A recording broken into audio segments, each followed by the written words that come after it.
নমস্কার, আমি রিমা। আহারে বিহারে চ্যানেলে সকলকে জানাই স্বাগত।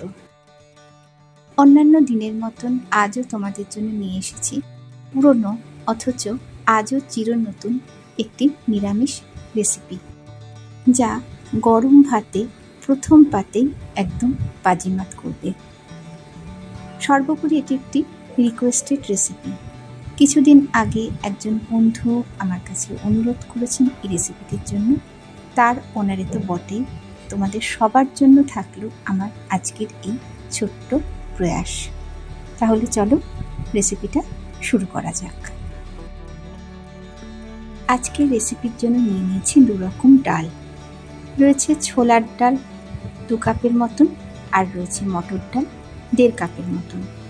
দুটো ডালই খুব ভালো করে ধুয়ে আধ ঘন্টার মতন আমি জলে ভিজিয়ে নিই, জল আবার ঝরিয়েও নিয়েছি। ডাল এবার পেস্ট করতে হবে, তার জন্য নিয়ে নিয়েছি গ্রাইন্ডার। গ্রাইন্ডারের মধ্যে ডালগুলো দিয়ে দিতে হবে। ডাল যদি একটু জল ঝরিয়ে নেওয়া হয় এবং পেস্ট করার সময় জল অ্যাড করা হয়, পেস্টটা খুব ভালো হয়, অর্থাৎ বাইন্ডিংটা ভীষণ ভালো আসে। এখানে আমি 2 রকম ডাল ব্যবহার করলাম। তোমরা চাইলে যে কোনো 1 রকম ডাল দিয়েও কিন্তু করতে পারো, তবে 2 রকম ডালে স্বাদ বেশি ভালো আসে। দিয়ে দিচ্ছি এর মধ্যে 4 থেকে 5টা কাঁচা লঙ্কা। লবণও অল্প করেই দিলাম। সামান্য হলুদ গুঁড়ো দিচ্ছি। অল্প করে জল দিচ্ছি, কারণ ডালগুলো অলরেডি আধ ঘন্টা জলে ভেজানোই ছিল, তারপরে জল ঝরিয়ে নেওয়া হয়েছে। ডাল কিন্তু একটু হলেও নরম আছে। সবটা পেস্ট করে নিয়ে ফেরত আসছি। ডালের পেস্ট কিন্তু একদম তৈরি। এবারে ডালের এই পেস্ট অন্য একটা পাত্রে শিফট করে নেব।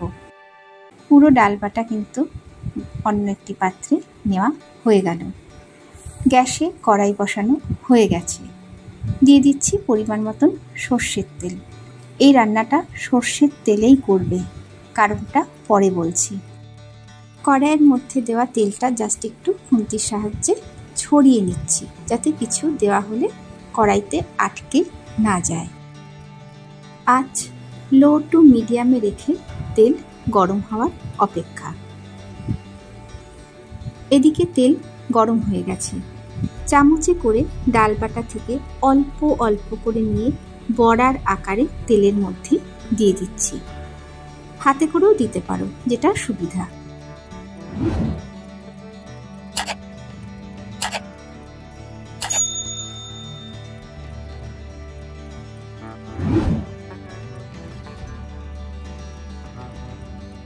যখন দেখা যাবে বড়ার মধ্যে একটু লালচে ভাব চলে আসছে এবং একবারে উল্টানো যাচ্ছে, তখন এক পিঠ উল্টে দিতে হবে।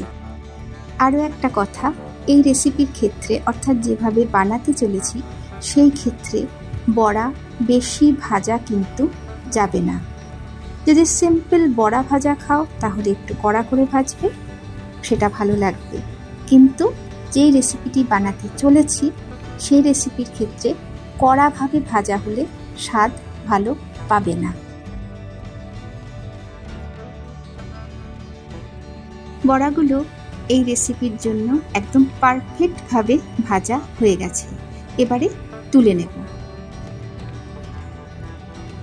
এই দেখো, একইভাবে বাকি বড়াগুলো ভেজে তুলব। এবারে কড়াইয়ের এই তেলের মধ্যেই আঁচ লোতে করে দিয়ে দিচ্ছি 1/2 চা চামচের মতন কালো জিরে। দিচ্ছি 4টে কাঁচা লঙ্কা দিয়ে বেটে নেওয়া সর্ষে বাটা। এখানে আমি কালো সর্ষেই ব্যবহার করেছি, চাইলে হলুদ কালো দুটো সর্ষে মিশিয়েও তোমরা বেটে নিতে পারো। দিয়ে দিচ্ছি এবারে 2 চামচের মতন পোস্ত বাটা। তেলের মধ্যে সর্ষে আর পোস্ত বাটা কিছুক্ষণ কষিয়ে নিতে হবে। খুব বেশি সময় কিন্তু কষাবে না, তাহলে স্বাদ নষ্ট হয়ে যাবে। আমি প্রায় 15 থেকে 20 সেকেন্ডের মতন কষিয়ে নিলাম। দিয়ে দিচ্ছি 2 টেবিল চামচের মতন ফ্যাটানো টক দই। এবারে টক দইয়ের সাথে সর্ষে আর পোস্ত বাটা কিছুক্ষণ নেড়ে মিশিয়ে নিতে হবে। এখানে টক দই ব্যবহার করলাম। তোমরা যদি মনে করো টক দই স্কিপ করবে অবশ্যই করতে পারো, তবে দিলে কিন্তু স্বাদ খুব ভালো আসবে। মেশানো কমপ্লিট। দিয়ে দিচ্ছি প্রায় 1 চা চামচের মতন হলুদ গুঁড়ো, সামান্য একটু গরম জল অ্যাড করছি। এই রেসিপিতে খুব বেশি ঝোল ঝোল কিন্তু ভালো লাগে না, তাই জলটা একটু বুঝেই দিতে হবে। জল দিয়ে সবটা নেড়ে জাস্ট মেশাতে হবে।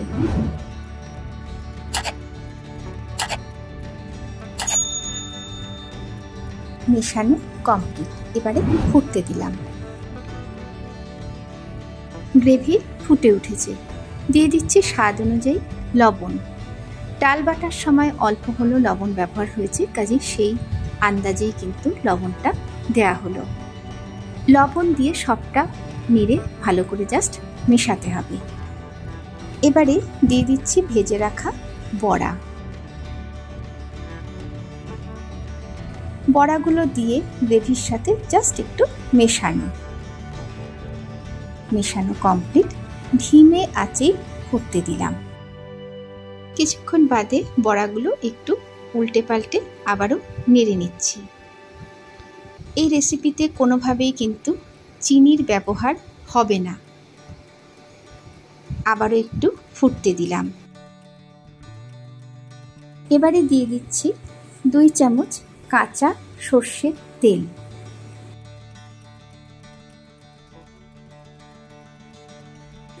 সঙ্গে দিচ্ছি 4 থেকে 5টা কাঁচা লঙ্কা, অবশ্যই ভেঙে দিলাম। সর্ষের তেলের সঙ্গে কাঁচা লঙ্কার ধকটা কিন্তু বেশ ভালোই লাগে। ঠিক সেই কারণেই শুরুতেই বলেছি এই রেসিপিতে সর্ষের তেলই ব্যবহার করবে। দিয়ে দিচ্ছি খানিকটা ধনেপাতা। ধনেপাতা অপশনাল, থাকলে দেবে, না থাকলে দেবে না। সবটা নেড়ে চেড়ে লাস্ট বারের মতন জাস্ট মেশানো কমপ্লিট। গ্যাস বন্ধ করলাম। আমাদের আজকের রেসিপি বড়ার ঝাল একদম তৈরি। একটা পাত্রে সার্ভ করা হয়ে গেছে। আর কি, গরম ভাতের সাথে জাস্ট জমিয়ে খাওয়া। তাহলে আমার আজকের রেসিপি বড়ার ঝাল তোমাদের কেমন লাগলো একটু জানিও। যদি ভালো লাগে একবার এভাবে বাড়িতে করে দেখতে পারো। ইচ্ছে হলে বন্ধুদের সাথে অনেক শেয়ারও করতে পারো। সবাইকে অনেক অনেক ভালোবাসা, শুভেচ্ছা জানিয়ে আজকের ভিডিও এখানেই শেষ করছি। সবাই ভীষণ ভালো থেকো। নমস্কার।